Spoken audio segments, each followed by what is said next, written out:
Assalamualaikum warahmatullahi wabarakatuh. Jadi penulis kali ini ingin bahas soal, ya memang beli motor itu dilema karena wes reliabilitasnya ya yang buruk. Kalau untuk mobil kita nggak kenal soal reliabilitas, tapi ya lebih ke fitur, terus support, ya sales apa after sale, terus apa mana ya, harga jual ya. Nggak berarti kalau beli motor nggak nggak memperhitungkan harga jual ya. Tapi sekarang ini terjadi penurunan yang sangat drastis terhadap ya pangsa motor ya, karena ya perubahan drastis dari sisi reliabilitas ya. Konsumen sekarang kalau beli motor carinya yang nggak bikin kapok ya. Kalau mobil sih nggak begitu. Kalau mobil itu orang masih lihat model. Oh ini yang modelnya kayak gini suka beli. Oh ini sekarang mobil ini sudah mirip modelnya kayak ini, wah suka beli gitu ya. Mungkin juga ada apa tawaran-tawaran menarik, wah yang baru ini lebih irit ya. Walau beda harganya bisa untuk jatah bensin 5 tahun, no problem, yang penting lebih irit. ke Keperasaan lebih mantep gitu ya, kan ada ya seperti itu. Atau kalau kasusnya kendaraan listrik, oh ini kendaraan apa bahan bakarnya bisa hemat 4 kali lipat, walau harganya 4 kali lipat, no problem, beli aja gitu ya. Iya emang sih ya, kadang orang agak melihat dari sisi totalitas kepemilikan, tapi lebih ke yang pendek-pendek aja. Tapi ya orang kadang juga aneh-aneh, sudah tahu belinya kendaraan cc gede tapi minta irit ya. Kalau sudah dunia mobil ceritanya beda dari dunia motor. Kalau dunia mobil cc gede ya super poros lah. Kalau dunia motor enggak sih ya. Kalau dunia motor itu beda cc-nya kan cuma sedikit, dari 110, 125 ke 150. Dan yang versi 110 pun nggak dijamin lebih irit daripada yang versi besar.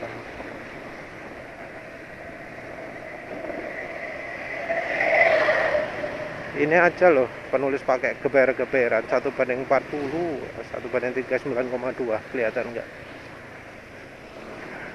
Ini konsumsi bahan bakarnya Honda Beat juga ini kalau untuk pemakaian yang lebih pelan.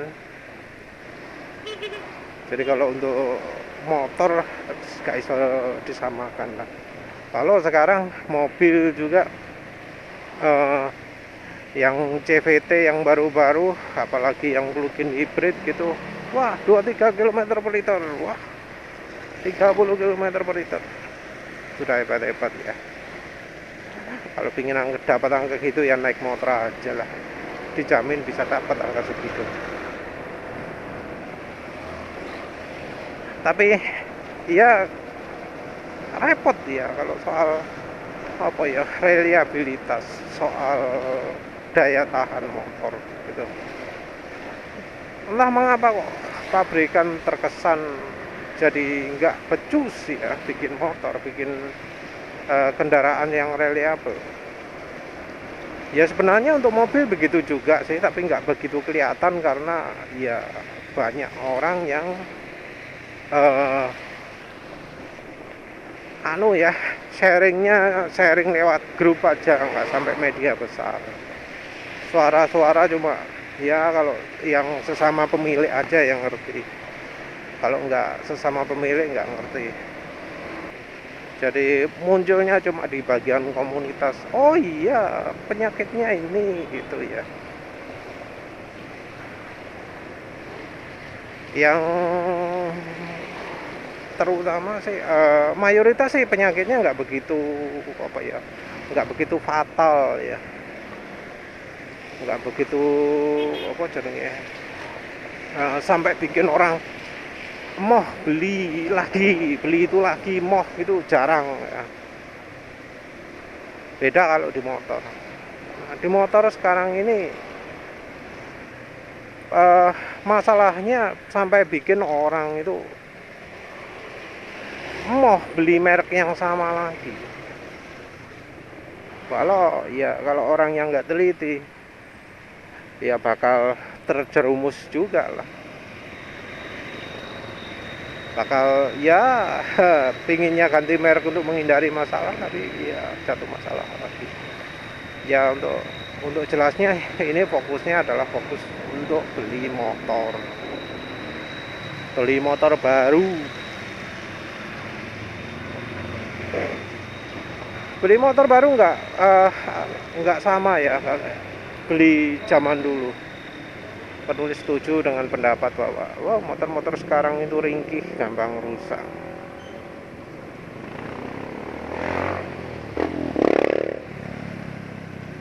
Ya sebenarnya sih bukan karena betul-betul ringkih ya, tapi banyak faktor. Banyak faktor lah ya, antara konsumennya yang sok yakin akan tren masa depan, terus akan pabrikan yang sok keminter, sok merasa bener sendiri padahal nggak ngerti kondisi Indonesia. Antara apa maneh nggak ngerti soal selera, terus yang terakhir soal reliabilitas. Pabrikan motor ya itu sepertinya terlalu meremehkan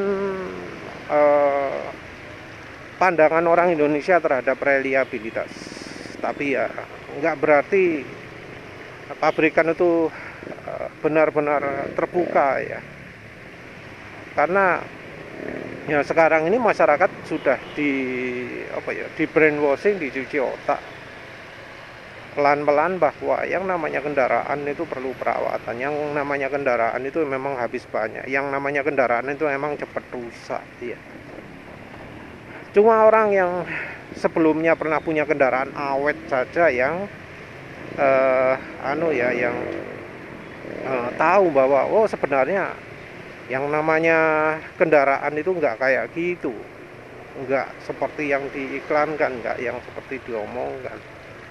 Penulis kaget juga loh waktu ada yang ngomong tiap kali servis 400.000 di kondisi daerah sekarang ini. Wah wis gila itu.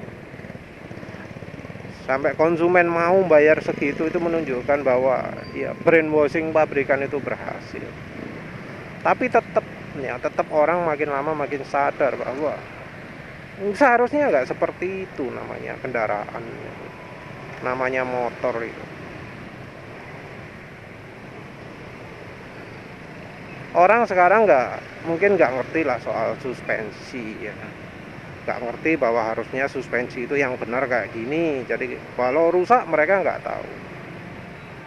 Tapi bagian yang lain-lain lebih kritikal. Seperti misalnya kalau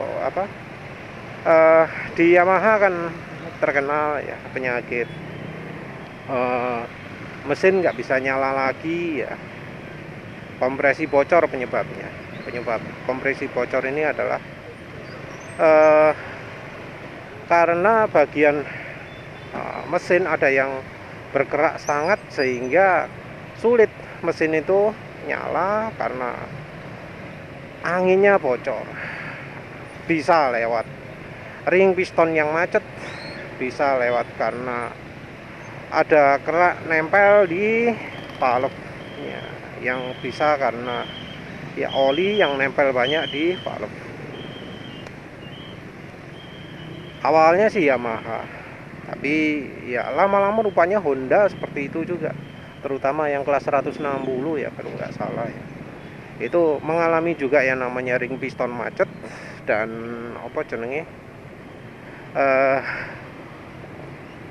kerak di piston ya.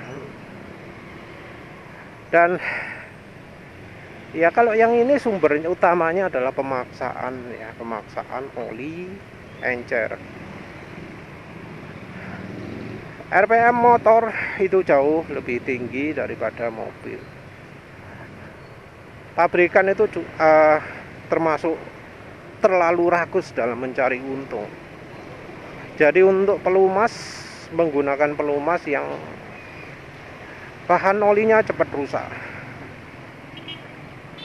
Entah karena ya sengaja cari bahan yang murah, atau karena memang kalau bikin resep nggak becus karena berdasarkan pada pemahaman mainstream yang salah. Seperti misalnya viscosity index oli itu harus tinggi, oli itu harus encer, yang kalau dikombinasikan oli itu jadi sangat terlalu encer, sehingga untuk kondisi kita ini nggak layak pakai. Untuk mobil masih oli-oli yang encer itu masih cukup tahan ya. Walau sekarang ini masa pakai oli sudah turun ya, ada yang sampai rekomendasi 2.500 km juga ya, nggak lagi 5.000 km. Walau itu oli yang disebut full sintetik. Ada yang 2.500 km ganti oli, walau itu olinya full sintetik. Itu pergeseran ya. Kalau di motor entah mengapa masih 2000 km. Padahal kondisi di motor itu lebih berat. Lebih beratnya bukan karena tekanan ya. Karena kalau bicara soal tekanan di mesin, itu mobil yang lebih besar, yang lebih menggerus ya antara komponennya. Tenaga motor itu jauh lebih kecil. Yang masalah adalah putaran mesinnya, RPM-nya. RPM ini bedanya sangat jauh. Mobil kalau 4 silinder ya, jalan di 2000 RPM itu sudah cukup. Transmisi yang dipakai antara 1500 sampai 2500 itu sudah cukup. Ini berlaku juga untuk otomatis atau manual. Apalagi kalau diesel. Kalau diesel bisa lebih rendah lagi. Nah, di motor, wah, nggak bisa seperti itu. Di motor RPM-nya jauh lebih tinggi. Jalan kecepatan 40 saja sudah 6.000 km. Apalagi kalau jalan 70. Sudah mendekati 8.000 km gitu mungkin. 8.000 RPM ya, sorry. Jalan pelan aja 6.000 RPM. Apalagi jalan kencang. Dan ini membuat umur oli jauh lebih pendek kalau di motor. Sama-sama jalan 60 km per jam. Di mobil bisa 1.500 atau 2.000 RPM. Di motor 7.000 RPM, 8.000 RPM, sudah tinggi sekali. Tentu kita nggak bicara motor bebek ya, tapi motor matic. Kita nggak bicara bebek karena ya mayoritas sekarang motor kan sudah matic. Ngapain bicara motor yang sudah punah lah ya.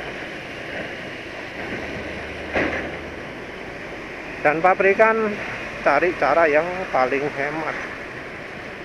Sepertinya juga jual beli part itu adalah bagian mendapat keuntungan ya. Bagian utama untuk mencari keuntungan ya.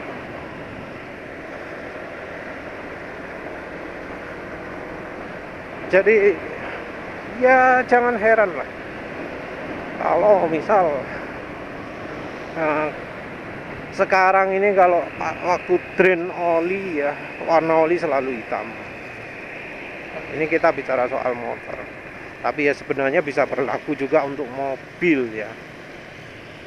Nah ini juga salah satu dari hasil suksesnya brainwashing konsumen.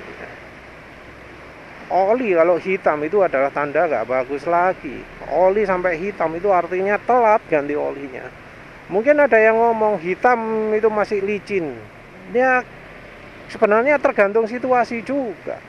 Licin beneran atau enggak. Kalau licin beneran, ya, oli hitam, suara mesin itu harusnya masih halus. Kalau oli hitam suara mesin kasar, nah itu masalah besar. Kita bicara mobil dan motor. Kalau oli sampai hitam ya, dipakai sampai hitam, ya jangan kaget kalau kondisi mesin itu banyak kerak. Karena hitam itu sudah merupakan tanda olinya sudah nggak mampu lagi menangkap kerak-kerak yang ada di mesin. Itu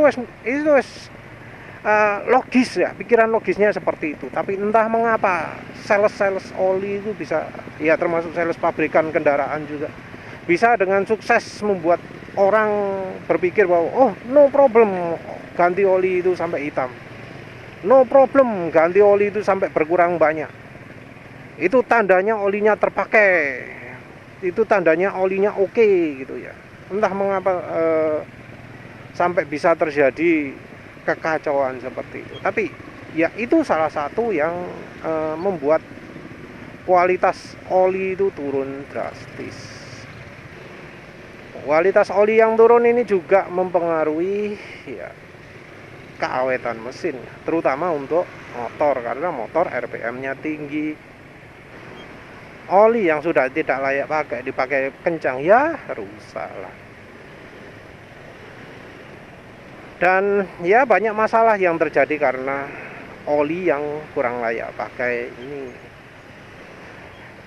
Seperti sebelumnya penulis sebutkan, masalah kompresi bocor di motor Yamaha Mio ya, kelas-kelas Mio. Dan ternyata sekarang terjadi di Honda juga. Banyak yang mengalami seperti itu. Kompresi bocor, motor tahu-tahu nggak bisa dipakai, habis ke warung tahu-tahu jalan lagi nggak mau, atau motor mendadak mati di jalan.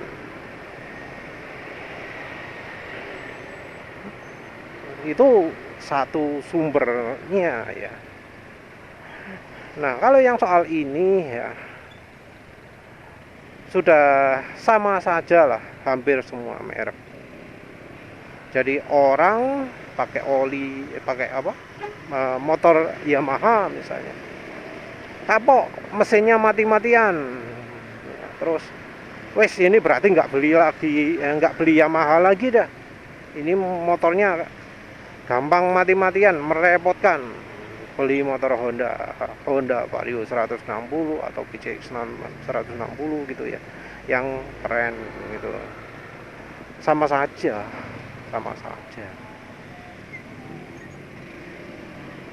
Kalau misalnya pemiliknya nggak perhatian soal pelumas, bakal masih tetap mengalami masalah yang sama, nggak akan berubah. Dan selain dari itu juga komponen mesin. Nah jadi nggak heran kalau ya sekarang ini jadi mesin bermasalah gitu ya. 10.000 km harus ganti ini, 20.000 km harus ganti ini. Gitu ya. Nah selain dari soal pelumasan juga perkembangan teknologi itu tidak diiringi dengan peningkatan kehandalan dari motor ya. Jadi contohnya lah Smart Key ya. Smart Key itu tujuannya adalah untuk bikin orang enak ya, bikin nggak ribet ya, bikin ya kalau misalnya butuh pakai motor langsung gampang gitu. Katanya juga anti maling ya, entah itu beneran atau tidak ya, karena kalau motornya kasus jambret gitu ya nggak beda ya, tapi ya kesannya anti maling lah. Nggak tahu beneran atau tidak, soalnya kalau di luar negeri yang namanya Smart Key itu sudah bisa dibobol. Mungkin ya karena yang niatan maling di sini kalau beli alat smart key khusus gitu mungkin dianggap kemahalan kali ya. Jadi nggak ada niatan kalau motornya smart key. Tapi tentu ini ya takutnya cuma sementara. Tapi di sisi lain smart key itu bikin ribet ya, bikin biaya perawatan kendaraan itu meningkat. Meningkatnya itu dari biaya beli aki, biaya beli baterai. Motor smart key itu tidak reliable. Pemilik bakal ya beberapa kali dalam setahun akan mengalami ya, akan menderita motor tiba-tiba nggak bisa dinyalakan. Yang satu karena akinya tekor, yang satu lagi karena baterai remote-nya habis. Memang ada cara-cara ya daruratnya ya kalau baterai remote habis gitu. Tapi tetap itu merupakan sesuatu yang mengurangi reliabilitas. Nah kalau soal aki, wah wis repot banget karena konsumen diharuskan bawa motor kadang sampai ke dealernya. Tentu yang bisa bongkar-bongkar bisalah ganti aki sendiri. Tapi kebanyakan orang pasti akan ke bengkel. Repot ya. Butuhnya motor yang reliable tapi malah mengalami masalah. Juga ada yang Yamaha Connect ya. Yamaha Connect ini juga bermasalah, ternyata bikin aki cepat tekor juga. Walau ternyata ada revisinya jadi nggak tekor akinya, tapi caranya dengan mengurangi salah satu fiturnya, kalau nggak salah fitur call respon ya kalau nggak salah ya. Pokoknya kalau remote-nya ditekan motornya jawab gitu loh, apa saya jenengnya. Ya mungkin ini juga ya yang bikin bikin Honda tidak segera menerapkan fitur yang sambung ke HP juga. Karena fitur itu justru jadi bikin motor lebih cepat habis akinya. Akinya motor Honda pun cepat habis untuk yang model-model smart key. Jadi tanpa ada fitur smart connect gitu ya, aki sudah cepat habis. Makin parah ya kalau bakal dikasih fitur connect. Jadi itu ya, belum lagi masalah-masalah lain. Kalau untuk Yamaha seperti NMAX New, seperti ya NMAX New aja lah, masalah di ABS-nya. Jadi pinginnya motor yang canggih pakai ABS, tapi justru karena ABS itu malah jadi ribut ya, karena ABS-nya jadi rusak. Yang ketika rusak remnya sama sekali nggak bisa dipakai, itu kacau ya, kacau. Tombol smart key-nya juga gampang dol. Wah, ya. Makin sengsara, tujuannya pingin enak tapi kok malah makin ya nggak bisa diandalkan.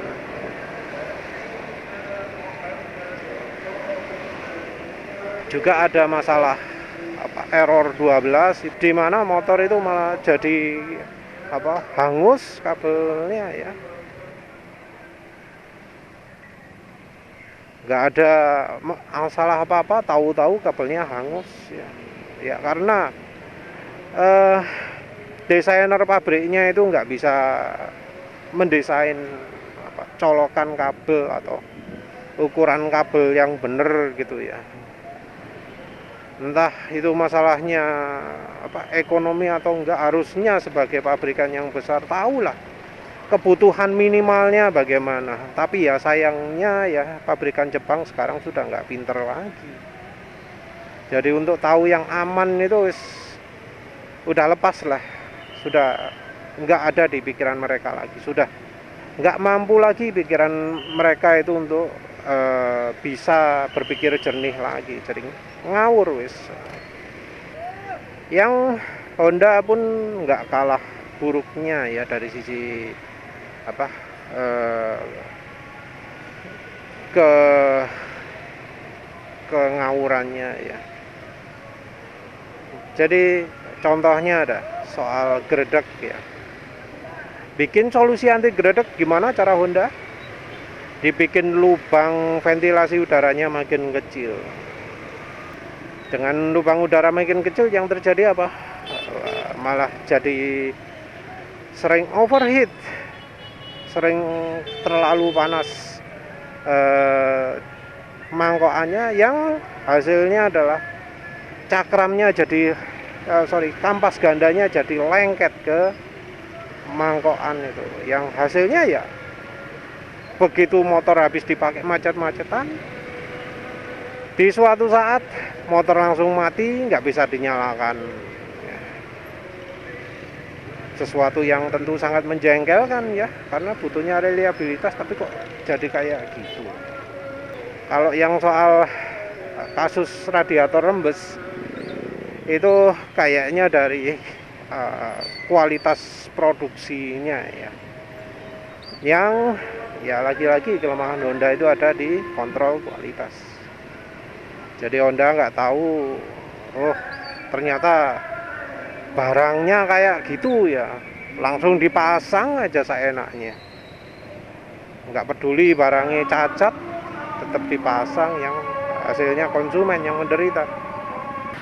Tapi ya nggak bisa dipungkiri bahwa memang dari sisi kehandalan motor sekarang sudah nggak sama kayak dulu.